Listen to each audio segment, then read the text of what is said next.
Hi friends, I'm CA Balaji. In continuation with the topic on supply, I'm going to discuss about Schedule 1 in this video. Schedule 1 specifies 4 different cases where activities made without consideration will be treated as supply under Section 7, Subsection 1 of the CGST Act. Clause A. Permanent transfer or disposal of business assets where input tax credit has been availed on such assets. To qualify under this clause, it should be permanent transfer or disposal, and it should be of business asset, and input tax credit has been availed on such assets. If all the three conditions are satisfied, it will be considered as supply. Clause B. Supply of goods or services are both between related person or between distinct person as specified in section 25 when made in the course or furtherance of business. So to qualify in for this class, it should be supply of goods or services, it should be between related person or distinct person, and it should be made in the course or furtherance of business. To understand this clause better, we need to understand related person and distinct person. A person who is under the influence of another person is called as a related person, like a family member. Section 15 of the CGST Act defines the related person. It includes relationships such as partners, employee, employer, etc. Next, we will see about distinct person. A person who has obtained or required to obtain more than one registration, whether in one state or union territory, or more than one state or union territory, shall in respect of each such registration will be treated as distinct person. Section 25, subsection 4 of the CGST Act defines.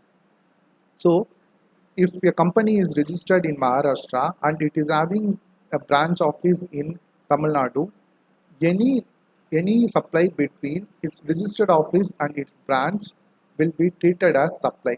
This clause also says any gifts not exceeding rupees 50k in value in a financial year by an employer to an employee shall not be treated as supply of goods or services or both. Clause C. Supply of goods by a principal to his agent where the agent undertakes supply such goods on behalf of the principal, or supply of goods by an agent to his principal where the agent undertakes to receive such goods on behalf of the principal. So, to qualify for this class, it should be supply of goods, it should be between principal and agent, and any inward supply or outward supply should be taken in the name of the agent on behalf of the principal. Clause D. Importation of services by a person from a related person or from any of his establishment outside India in the course or furtherance of business.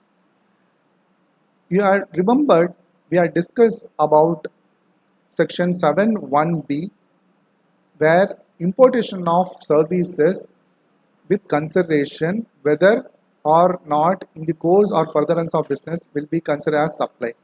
But in this case, it is made without consideration and it should be made in the course or furtherance of business, and it should be made with a related person or from any of his establishment outside India. If all the three conditions are satisfied, it will be treated as supply even made without consideration. With this schedule 1 has been completed. We will discuss about the other schedule in the coming videos. Thank you very much.